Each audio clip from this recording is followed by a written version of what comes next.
Welcome to my channel. Have you ever wondered who among the greatest wizards of the wizarding world possessed the most remarkable magical abilities? In today's video, you will learn why Severus Snape was stronger than both Voldemort and Dumbledore in certain areas of magic.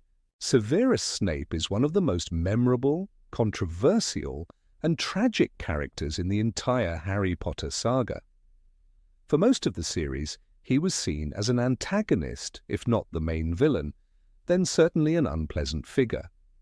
But in the end, the truth about his past changed everything. What once seemed like cruelty and vengeance turned out to be love and devotion. What appeared as coldness and disdain was, in fact, a deep sense of duty and sacrifice. Some even called Snape a coward, but few characters demonstrated more bravery than he did. Deceiving the most dangerous dark wizard of all time for years, how many could have done that? Yet despite all of this, Snape's incredible magical abilities are often overlooked, and that's a mistake. He was not just a skilled wizard, he was a genius in multiple fields of magic. Let's dive into what made Severus Snape one of the greatest wizards of his time. Severus Snape was born into a troubled family. His mother was a witch, his father a muggle, and their home life was filled with tension. From a young age, Snape was reserved and introverted, struggling with insecurities and poverty, but he was also brilliant. Even before attending Hogwarts, he formed a close bond with Lily Evans, the future mother of Harry Potter. Their friendship, however, was tested when they were sorted into different houses, Snape into Slytherin and Lily into Gryffindor.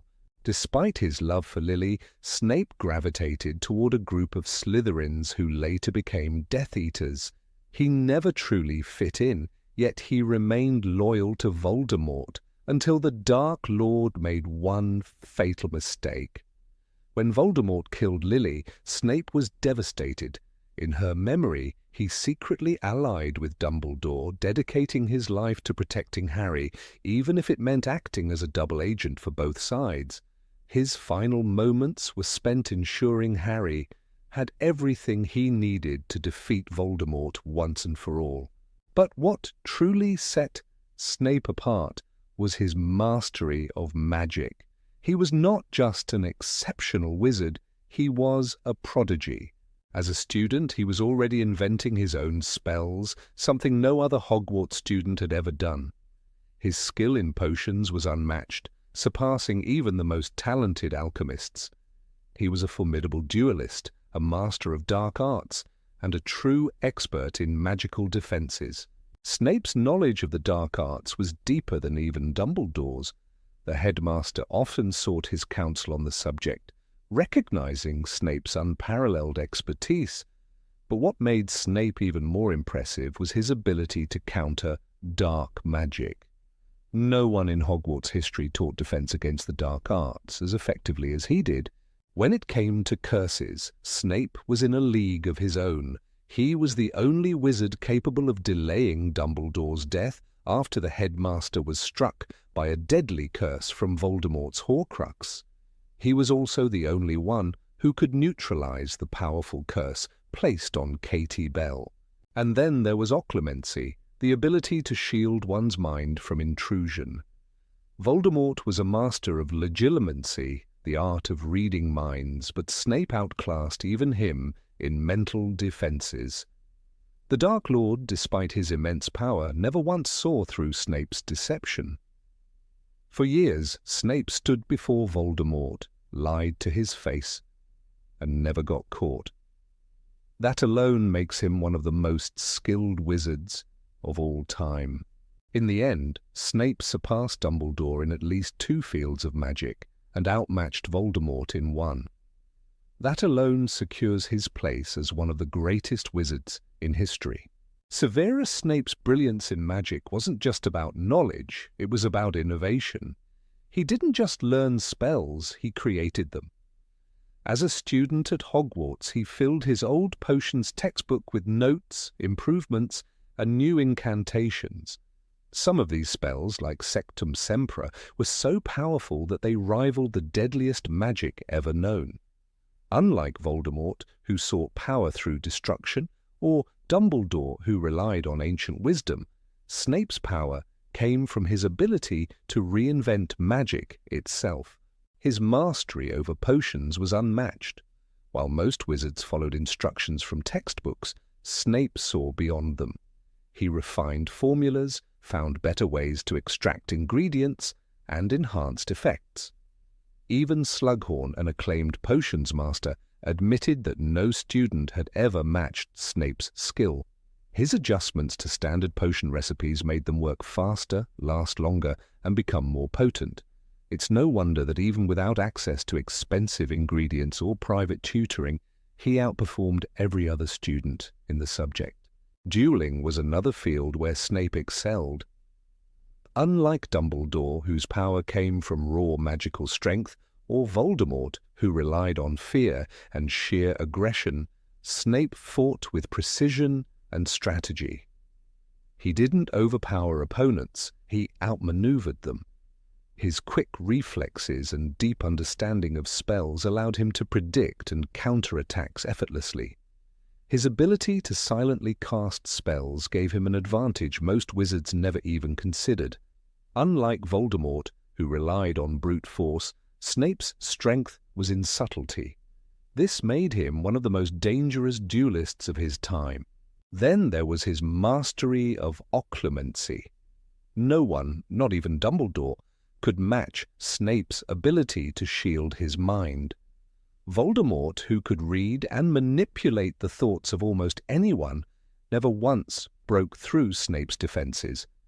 This meant Snape lived in constant danger, standing next to the most dangerous wizard in history while feeding information to his greatest enemy.